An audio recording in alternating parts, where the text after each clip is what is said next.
یرید ان یتفضل علیکم، یہ چاہتا ہے کہ مرتبہ، فضیلت، اقتدار حاصل کرے تم پر۔ وَلَوْ شَاءَ اللَّهُ لَأَنزَلَ مَلَائِکَةً، اور اگر اللہ تعالیٰ چاہتا تو اتار دیتا فرشتوں کو۔ مَا سَمِعْنَا بِهَذَا فِي آبَائِنَا الْأَوَّلِينَ، نہیں سنا ہم نے اس پیغمبر کے بارے میں اپنے پہلے آباء و اجداد سے کچھ بھی۔ حضرت نوح علیہ السلام کا اور ان کی قوم کا یہاں پہ قدر تفصیل کے ساتھ واقعہ بیان ہوا ہے۔ بعض مقامات پہ اختصار ہے، بعض پہ تفصیل ہے۔ باقاعدہ قرآن پاک میں ایک سورت ہے جس کا نام ہی سورت نوح علیہ السلام۔ تو اس سورت میں بھی اللہ رب العزت نے حضرت نوح علیہ السلام کا ان کی قوم کے ساتھ جو مکالمہ ہوا ہے، جو ان کی قوم کے ساتھ گفت و شنید ہوئی ہے، آپس میں تکرار ہوا ہے، اس کو مفصل بیان فرمایا۔ حضرت نوح علیہ السلام کی تبلیغ کا مرکزی نقطہ محور اللہ کی توحید، اور پھر لوگوں کو ان کی غلط اور بری عادتوں سے منع کرنا، روکنا، اور اچھے نیک رستے پہ چلانا، خدمت انسانیت، خدمت خلق پہ لگانا، یہ ان کی دعوت تھی۔ حضرت نوح علیہ السلام کا اور ان کی قوم کا، قوم نوح علیہ السلام کا یہ مکالمہ اللہ رب العزت نے سورہ نوح میں اس انداز سے بیان فرمایا ہے کہ حضرت نوح علیہ السلام نے اپنی قوم سے یہ کہا، یا قومی انی لکم نذیر مبین، اے میری قوم، مجھے اللہ تعالیٰ نے تمہاری طرف ایک نذیر بنا کے بھیجا ہے۔ نذیر کا معنی ہوتا ہے ڈرانے والا، تو اس سے ڈرایا جاتا ہے جو خطرے والی چیز ہو، اس سے ڈرایا جاتا ہے کہ آنے والے حالات میں نقصان کا خدشہ ہو۔ تو اللہ کے پیغمبر کس سے ڈراتے ہیں؟ دنیاوی نقصان سے اور اخروی نقصان سے بھی، کہ اگر تم نے اللہ تعالیٰ کی نافرمانی کی تو دنیا میں بھی تمہارا نقصان ہو سکتا ہے، آخرت میں بھی نقصان ہو سکتا ہے۔ اس دنیا اور آخرت کے نقصان سے بچنے کے لیے انبیاء انہیں تنبیہ فرماتے ہیں، آگاہ فرماتے ہیں، ڈراتے ہیں۔ حضرت نوح علیہ السلام نے اللہ رب العزت کی وحی کے مطابق انہیں بتایا، ان اعبدوا اللہ واتقوہ واطیعون، عبادت اللہ کی کرو، تقوی اس کا اختیار کرو، اور اطاعت میری کرو۔ تو اطاعت کیا تھا؟ جیسے پیغمبر کہتے جا رہے ہیں اس پہ بھی عمل کرو، اور جیسے پیغمبر کرتے جا رہے ہیں اس پہ بھی عمل کرو۔ تو فائدہ کیا ہوگا؟ یغفر لکم من ذنوبکم، اللہ رب العزت تمہارے سابقہ گناہ کو معاف فرما دیں گے۔ تو معافی ہی اصل چیز ہے، معافی مل جائے تو بندے کے سارے مسائل حل ہو جاتے ہیں۔ جس کو عدالت سے معافی مل جائے سمجھو اس کا بیڑا پار ہو گیا، اس کے لیے اب ساری دنیا اوپن ہے، جہاں چاہے جائے۔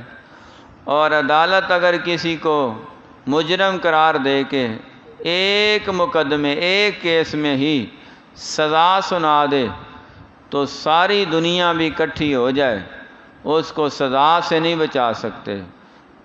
ایسے ہی قیامت کے دن سارے کے سارے سفارشی آ جائیں، سارے کے سارے حمایتی آ جائیں، سارے کے سارے معاون آ جائیں، سارے کے سارے رحم دل اکٹھے ہو جائیں، اگر عدالت عالیہ سے، اللہ رب العزت کی عدالت سے کسی کو سزا ہو گئی تو سارے مل کر بھی اس سزا سے اس مجرم کو بچا نہیں سکتے۔ اسی بات کو سرکار دو عالم صلی اللہ علیہ وآلہ وسلم نے فرمایا تھا کہ تم عمل کرو، عمل کرو۔ امت کے مردوں سے بھی کہا، امت کی عورتوں سے بھی کہا، اپنے گھر کی جو قریب ترین شخصیات تھیں انہیں بھی یہی کہا کہ تم نے عمل کرنا ہے، نیک عمل کرنا ہے۔ اگر اللہ رب العزت نے تمہیں کسی معاملے میں اپنے دربار میں روک لیا، لا اغنی ان کے، لا اغنی انکم من اللہ شیئا، تو دو لفظ ہیں ان کی، اے پیاری بیٹی تو بھی سن لے، اے پھوپھی جان آپ بھی سن لیں، قریب بیٹھی تھی ان کو بھی، اور باقیوں کو بھی کہا کہ تم سب سن لو، اگر اللہ نے روک لیا تو میں تمہارے کوئی کام نہیں آ سکتا، کیونکہ پیغمبر بھی اس کے حق میں، اولیاء بھی اس کے حق میں، شہداء بھی اس کے حق میں سفارش کریں گے جو سفارش کے قابل ہوگا۔ جس کے 30-32 نمبر ہوں اس کے حق میں تو رعایت کی جا سکتی ہے کہ رعایتی نمبر دے دیں، سفارش ہو جائے، 1 2 2 4 نمبر بڑھا کے اس کو 33 35 40 کر کے پاس کر دیا جائے۔ تو جس کے ہوں 3-5 نمبر، 100 میں سے ہوں ہی 10 نمبر، تو اس کی نہ کوئی سفارش کرتا ہے نہ کوئی قبول کرتا ہے۔ تو جو سفارش کے قابل ہوگا اسی کی سفارش ہوگی، سفارش کا اہل ہوگا اسی کی سفارش ہوگی۔ تو جو سفارش کا اہل ہی نہیں ہے اس کی تو نہ کسی نبی نے سفارش کرنی ہے، نہ کسی ولی نے سفارش کرنی ہے، نہ کسی شہید نے سفارش کرنی ہے، کسی نے سفارش نہیں کرنی۔ ہاں کچھ ایسے خوش نصیب ہیں کہ جو سفارش تلاش نہیں کریں گے، خود اس قابل ہوں گے کہ لوگ ان کو تلاش کر کے اپنی سفارش کے لیے لے کر جائیں۔ وہ نیک لوگ جنہوں نے دنیا میں ایمان، تقوی، عمل صالح سے زندگی گزاری، ان الذین آمنوا وعملوا الصالحات کانت لہم جنات الفردوس نزلا خالدین فیہا۔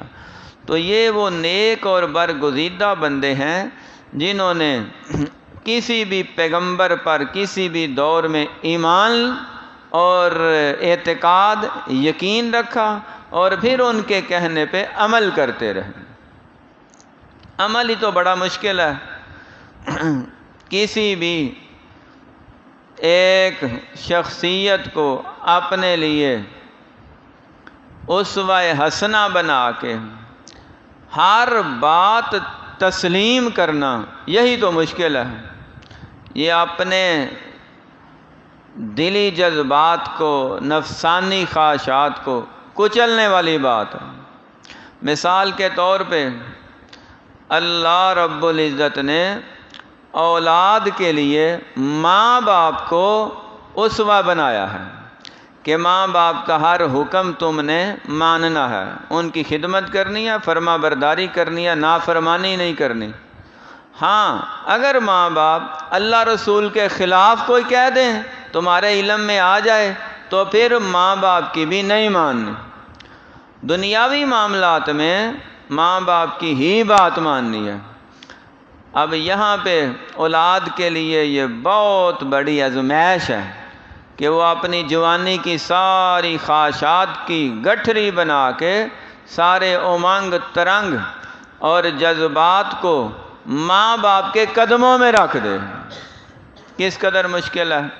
کوئی جوان اس آزمائش میں پورا اترتا، وگرنہ یہ تو ماں باپ کو فورس کر کے زبردستی ان سے اپنی بری اور اچھی ساری خواہشات منوا لیتے ہیں۔ اسی طرح ایک عورت ہے، اس کے لیے اس کا خامد رول ماڈل ہے کہ نیک ہے، اللہ رسول کا تابع دار ہے، تو عورت کے لیے یہ واجب ہے کہ اپنے خامد کی ہر بات پہ عمل کرے جو شریعت کے مطابق ہے۔ تو اب یہ عورت کے لیے کس قدر مشکل ہے کہ وہ اپنی ساری خواہشات کو، سارے جذبات کو، ساری اپنی امنگوں کو اور سارے دنیاوی آسائشوں سہولتوں کو صرف اس لیے ڈیلے کر دے یا چھوڑ دے کہ میں نے اپنے خامد کو تنگ نہیں کرنا، اس کو پریشان نہیں کرنا، مجبور نہیں کرنا کسی کام پہ۔ تو یہ بہت بڑا مشکل کام ہے، کوئی اس میں پورا اترتا ہے۔ اب اگر اولاد نے وہ کام کر دیا، ماں باپ کو راضی رکھا، تو ان کی جنت پکی۔ عورت نے اگر یہ کام کر دیا کہ اپنے خامد کو ناراض نہیں کیا، تو عورت کی جنت ہے ہی خامد کی رضا میں۔ لیکن وہاں تک سوچتا کون ہے؟ وہ جنت کس نے دیکھی ہے؟ جہنم کس نے دیکھی ہے؟ تو وہاں تک تو سوچ نہیں جاتی، سوچ رہتی ہے دنیاوی اسباب پہ، ہمیں یہ نہیں ملا، وہ نہیں ملا۔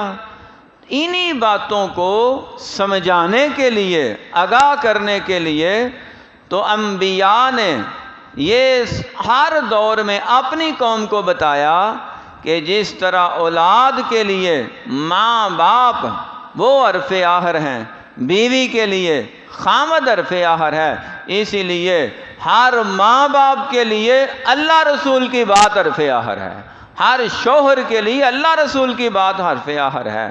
عوام کے لیے حکمران کی تابع داری یہ شریعت کے دائرے میں رہ کے واجب اور فرض ہے، اور حکمران کے لیے اللہ رسول کی تابع داری واجب اور فرض ہے۔ تو ہر کوئی اپنے دائرے میں رہ کر، ہر ادارہ اپنے دائرے میں رہ کر اگر اسی طرح عمل کرے جیسے اللہ رب العزت نے فرمایا اور مدنی تاجدار نے فرمایا، کر کے دکھایا، صحابہ نے عمل کیا، تو پھر دنیا میں بھی خیر ہے، آخرت میں بھی خیر ہے، دنیا میں بھی بلا ہے، آخرت میں بھی بلا ہے، دنیا بھی اچھی ہے، آخرت بھی اچھی ہے، دنیا میں بھی سکون ہے، آخرت میں بھی سکون ہے۔ اور اگر اس کے خلاف کیا تو پھر ایسی مار ہے کہ دنیا میں ذلت ہی ذلت ہے، آخرت میں سزا ہی سزا ہے۔ اسی بات کو سمجھانے کے لیے، ڈرانے کے لیے تو اللہ تعالیٰ نے حضرت نوح علیہ السلام سے لے کے آخری پیغمبر محمد صلی اللہ علیہ وسلم تک تسلسل سے کئی ایک انبیاء بھیجے ہیں۔ حضرت نوح علیہ السلام کا وہ خطبہ جو اپنی قوم سے آخری ایام میں فرما رہے تھے، وہ اللہ رب العزت نے قرآن پاک میں اس انداز میں بیان فرمایا کہ ہمارے لیے بھی وہ تبلیغ بن چکا ہے، کیونکہ یہ قرآن ہمارے لیے ہے، ہمارے سمجھانے کے لیے ہے۔ تو اس میں سے جو پہلے انبیاء کے واقعات ہیں وہ پہلی قوموں کے لیے بھی تھے، ہمارے لیے بھی ہیں۔ قال انی دعوت قومی لیلا ونہارا، کہنے لگے انی دعوت قومی لیلا ونہارا، دن نہیں دیکھا، رات نہیں دیکھی، صبح نہیں دیکھی، شام نہیں دیکھی، گرمی نہیں دیکھی، سردی نہیں دیکھی، بیماری نہیں دیکھی، تندرستی نہیں دیکھی، یہ نہیں دیکھا اپنی ذاتی ضروریات کیا ہیں۔ اللہ رب العزت کی طرف سے جب بھی پیغام آیا فوراً امت کو سنا دیا، صرف اس ڈر اور خدشے سے کہ اگر صبح تک میں نے اس پیغام کو ڈیلے کر دیا، ہو سکتا ہے پہلے موت ہی نہ آ جائے۔ آدھی رات کو وہی آئی ہے نا، آدھی رات کو نکل گئے، اسی وقت قوم کو سنا دیا۔ قوم کے کانوں تک یہ بات پہنچ جائے صحیح۔ دوپہر کے ٹائم کوئی بندہ باہر نہیں نکلا، سخت گرمی ہے، تبش ہے، وہی نازل ہوئی ہے، فوراً باہر نکل گئے، جو بندہ ملا ہے جہاں تک پہنچ سکتے تھے ان کے کانوں تک اللہ کا پیغام پہنچا دیا ہے۔ یہی حکم تو اللہ رب العزت نے آقا علیہ السلام کو بھی فرمایا تھا، یا ایھا الرسول بلغ ما انزل الیک فإن لم تفعل فما بلغت رسالتہ واللہ یعصمک من الناس۔ اے میرے محبوب صلی اللہ علیہ وآلہ وسلم، جب بھی جو بھی پیغام اللہ رب العزت کی طرف سے نازل ہو آپ فوراً لوگوں تک پہنچا دیں۔ یہ نہیں کہنا کہ میں جمعہ ہوگا جمعے کو بیان کروں گا، ہفتہ آئے گا، اتوار آئے گا، سوموار آئے گا، کوئی قافلہ آئے گا یا کوئی عید آئے گی، کوئی بڑا فنکشن ہوگا، اس وقت بیان کریں گے۔ 2 بندے سامنے ہیں، 2 کو بیان، 10 ہیں 10 کو، 100 ہے 100، 200 ہے، 1000 ہے، لاکھ ہے، جتنے بھی سننے والے ہیں ان تک یہ پیغام پہنچا دو، اور ساتھ انہیں یہ تاکید کرو کہ اللہ کا پیغام میں نے تمہارے تک پہنچایا ہے، اب تمہاری ذمہ داری ہے تم اگلی نسل تک پہنچا کے مرنا ہے۔ انہوں نے تو اپنا حق ادا کر دیا۔ حضرت نوح علیہ السلام کا یہ بیان صدیوں تک بے شمار مخلوق کائنات سے اوجھل رہا، کسی کو پتہ ہی نہیں تھا، کیونکہ ذرائع مواصلات نہیں تھے، ریکارڈنگ نہیں تھی۔ ان کی قوم تک یہ پیغام پہنچا، اور قوم کے 80-85 افراد جو مومن مسلمان تھے وہ بچ گئے، باقی سارے غرق ہو گئے۔ تو انہوں نے وہ پیغام دوسروں تک پہنچایا، تیسرے تک پہنچایا، ایک بستی تک محدود رہا۔ اللہ رب العزت کو یہ تبلیغ اتنی پسند آئی، اللہ تعالیٰ کے ہاں یہ تبلیغ اتنی قبول ہوئی کہ اللہ رب العزت نے قرآن پاک کا حصہ بنا کے قیامت تک کے لیے امت کی تبلیغ کا ذریعہ ہی بنا دیا۔ اللہ نے محفوظ رکھا ہے، اللہ نے اس کلمات کو، یہ حضرت نوح علیہ السلام کے تبلیغی کلمات کو بچایا ہے۔ اگر اللہ تعالیٰ قرآن پاک میں ذکر نہ کرتے تو ہمیں پتہ چلتا، ہمیں بھی نہیں پتہ چلنا تھا۔ تو جتنے جذبات نیک ہوں اور خلوص نیت ہو اتنا ہی اللہ تعالیٰ اس میں اثر ڈال دیتے ہیں۔ تو وہ اثر وقتی طور پہ نہ ہو، تھوڑی دیر بعد ہوگا، اس کے بعد ہوگا، اس کے بعد ہوگا۔ اس وقت حضرت نوح علیہ السلام کی تبلیغ سے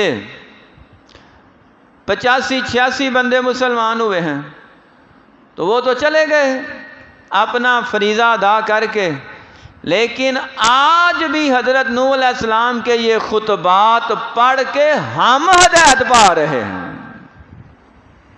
لوگ اب بھی قیامت تک یہ آیات پڑھتے رہیں گے، ہدایت پہ آتے رہیں گے، نوح علیہ السلام کو ثواب پہنچتا رہے گا۔ ان کی تبلیغ رکی نہیں، ضائع نہیں ہوئی، اللہ نے اس کو پر لگا دیے۔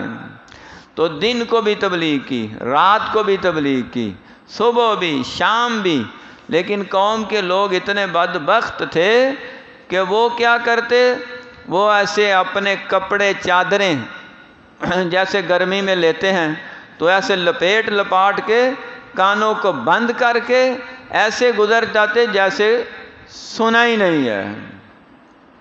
اللہ کے پیغمبر ان کے پیچھے پیچھے کہ اللہ کا فرمان سن تو لو، ایک دفعہ سنو گے تو سمجھو گے، لیکن وہ ایسے بے ہدایتے تھے اور ایسے بدبخت نکلے، بدقسمت نکلے کہ اللہ کے پیغمبر کی طرف دیکھنا بھی گوارا نہیں کیا۔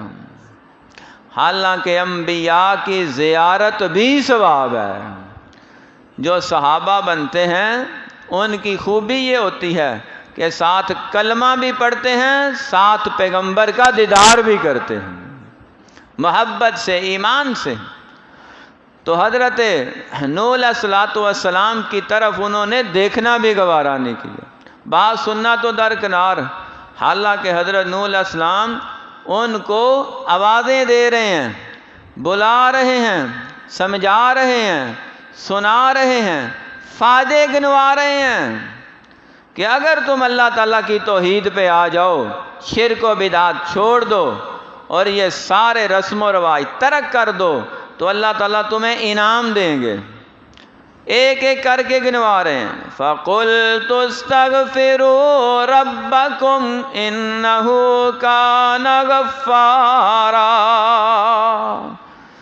اللہ سے معافی مانگ لو، توبہ کر لو، بخشش حاصل کر لو، اللہ بڑا ہی غفور الرحیم ہے۔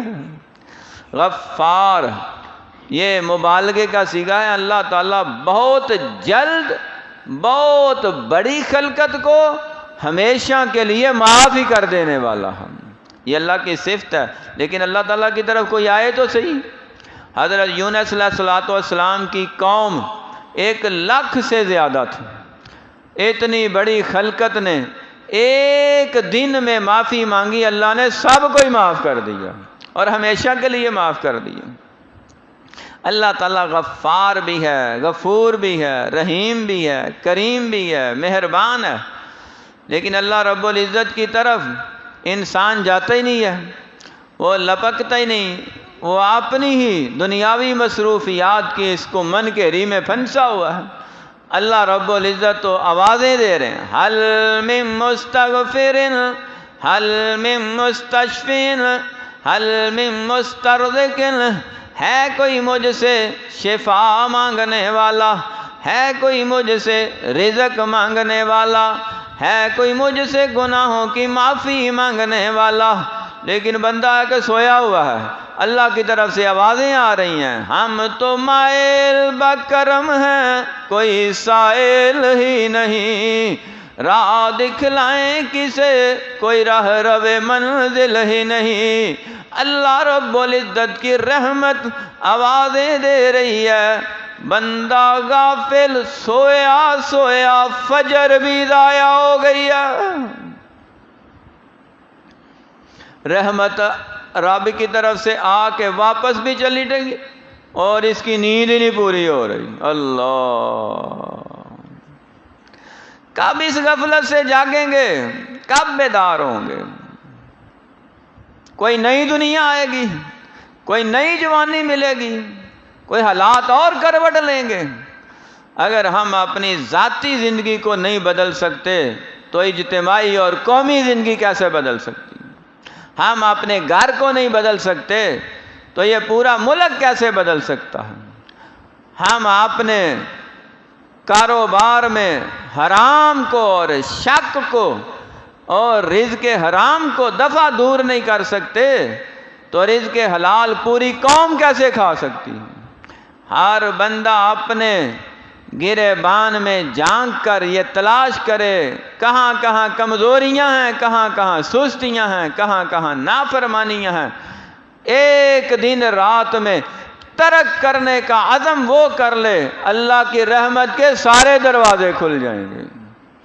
اللہ رب العزت نے یہ خزانے تقسیم کرنے کے لیے رکھے ہوئے ہیں، اللہ نے یہ فضل و کرم اور رحمتیں انسانوں کے لیے ہی رکھی ہوئی ہیں، کوئی حاصل کرنا چاہے تو صحیح۔ حضرت نوح علیہ الصلوۃ والسلام نے ان کو بار بار سمجھایا، اللہ سے معافی مانگ لو، اللہ سے صلح کر لو، اللہ تعالیٰ تمہیں دنیاوی نعمتیں بھی دیں گے۔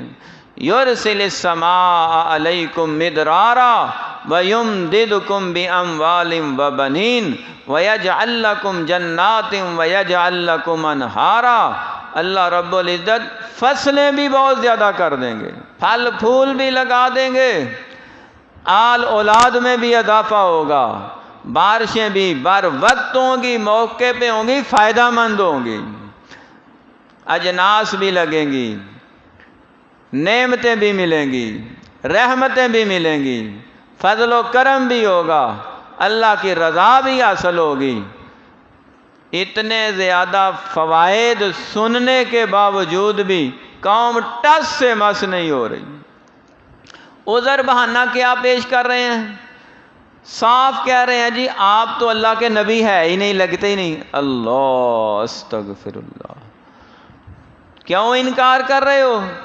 اس لیے انکار کر رہے ہیں کہ آپ تو ہمارے جیسے بشر ہیں،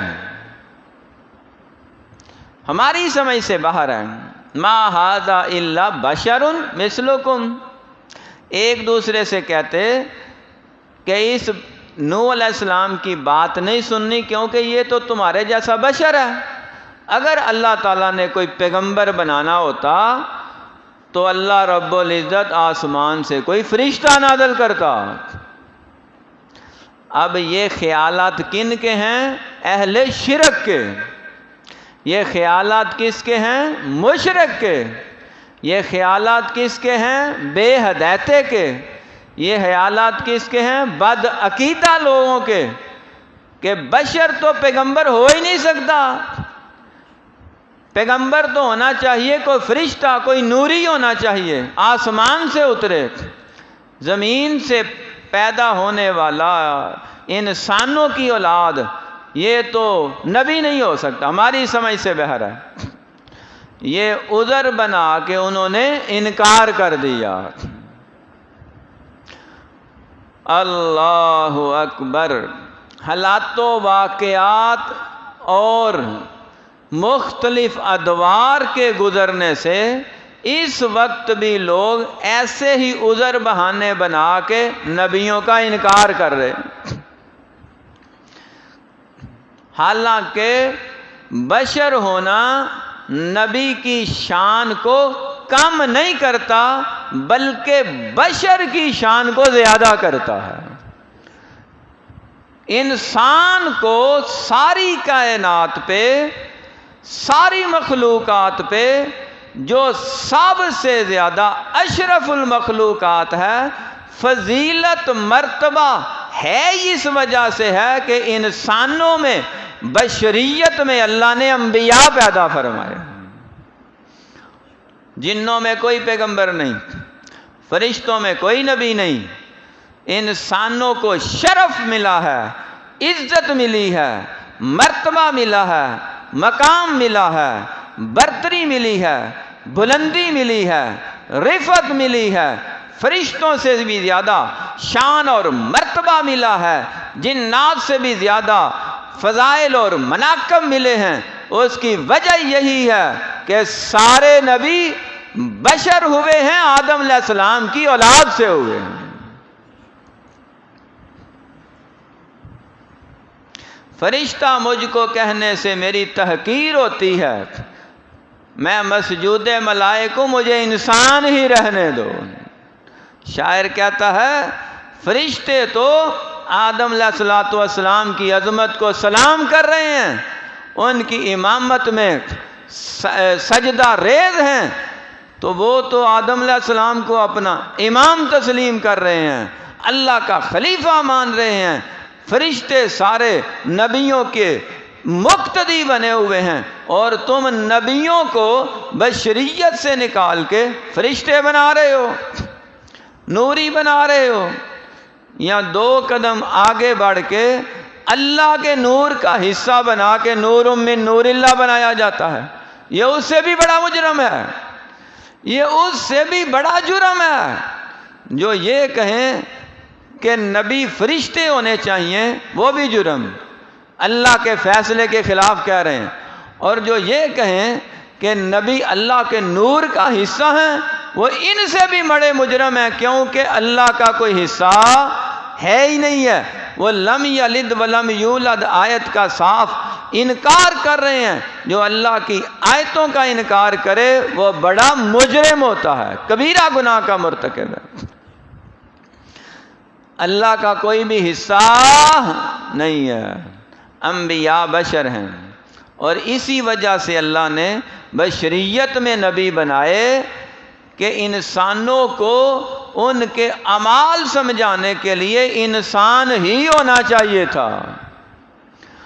اب انسانوں کو کیسے سمجھایا جائے کہ تم نے طہارت کیسے کرنی ہے؟ تو فرشتے تو طہارت کرتے نہیں، ان کو ضرورت ہی نہیں ہے۔ انسانوں کو کیسے سمجھایا جائے کہ تم نے کھانا کیسے کھانا ہے؟ فرشتے کھانا کھاتے نہیں۔ انسانوں کو کیسے سمجھایا جائے کہ تم نے شادی کیسے کرنی ہے؟ فرشتے شادیاں کرتے نہیں۔ انسانوں کو کیسے سمجھایا جائے کہ تم بیمار ہو جاؤ تو کس طرح علاج کرنا ہے؟ فرشتے بیمار ہوتے نہیں۔ اب یہ انسانی سارے عوارض اگر کسی انسان کو ہوں گے تو وہ پریکٹیکلی ایک ایک کر کے بتائے گا کہ میں بھی تمہارے جیسا ہوں، تم بھی میرے جیسے ہو، لیکن مرتبے میں، فضیلت میں تم میں سے کوئی بھی میرے برابر نہیں ہے۔ اللہ نے مجھے پیغمبر بنا کے تمہاری ہدایت کے لیے بھیجا ہے۔ نبی کے یہ الفاظ ہوتے ہیں اور وہ لوگوں کی ہدایت کا سامان لے کے آتے ہیں، پریکٹیکلی عمل کر کے بتاتے ہیں۔ نبی پاک صلی اللہ علیہ وسلم کی سنتیں، حدیث کی کتابیں بری پڑی ہیں، کئی ہزار احادیث ہیں صرف آپ کی سنتوں پہ۔ سنن ترمذی، سنن ابن ماجہ، سنن ابی داود حدیث کی کتابوں کے نام ہیں، سنن نسائی شریف، ان کتابوں میں ہیں ہی ساری سنتیں لکھی ہوئی ہیں کہ آقا علیہ السلام کا عمل کیا تھا، سنت طریقہ کیا ہے، کتابوں کا نام ہی سنن ہے۔ تو وہ ہزاروں حدیثیں ائمہ کرام نے ایک جگہ جمع کر دیں، وہ انسانوں کے اعمال ہیں، انسانوں کے افعال ہیں، انسانوں کی ہدایت کے لیے ہیں۔ ماں باپ سے کیسے سلوک کرنا ہے، اولاد سے کیسے سلوک کرنا ہے، ہمسایوں کے کیسے سلوک کرنا ہے، دشمنوں کے ساتھ کیسے نبٹنا ہے، دوستوں کے ساتھ کیسے محبت کرنی ہے، یہ سارے معاملات فرشتوں کا تو ان سے تعلق ہی کوئی نہیں۔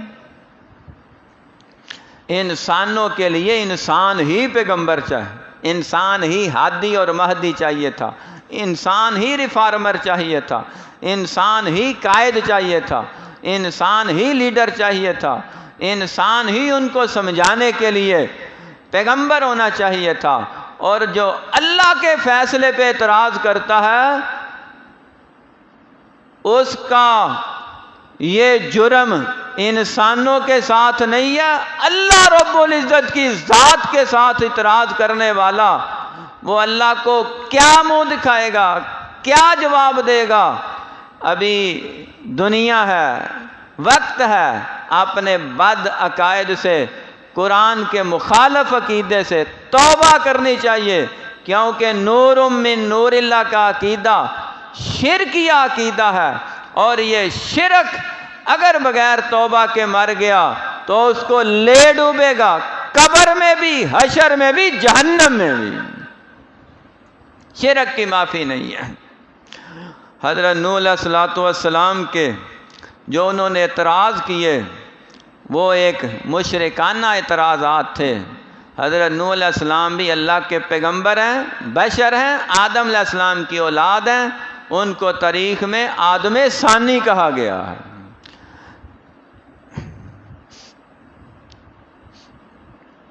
تو یہ واقعہ بھی چل رہا ہے، باقی انشاءاللہ کل بیان کریں گے۔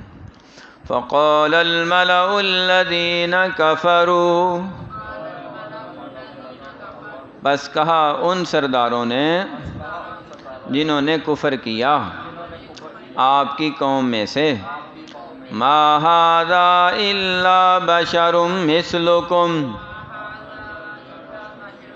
نہیں ہے یہ آدمی مگر بشر ہے تم جیسا، یرید ان یتفضل علیکم، یہ چاہتا ہے اقتدار حاصل کرے تم پر، ولو شاء اللہ، اور اگر اللہ تعالیٰ چاہتا، لانزل ملائکہ، تو اتار دیتا کسی فرشتے کو، ما سمعنا بہذا، نہیں سنا ہم نے اس کے بارے میں، فی آبائنا الاولین، اپنے پہلے آباء و اجداد سے، تو کسی باپ دادے نے ہمیں نہیں بتایا کہ ایک نبی آئے گا، تو اگر ہوتا نبی تو آباء و اجداد بتا دیتے، ان کو پتہ ہی نہیں تھا نبی آنا کہ نہیں آنا۔ تو غیب کا علم اللہ کے پاس ہے۔ صدق اللہ العظیم۔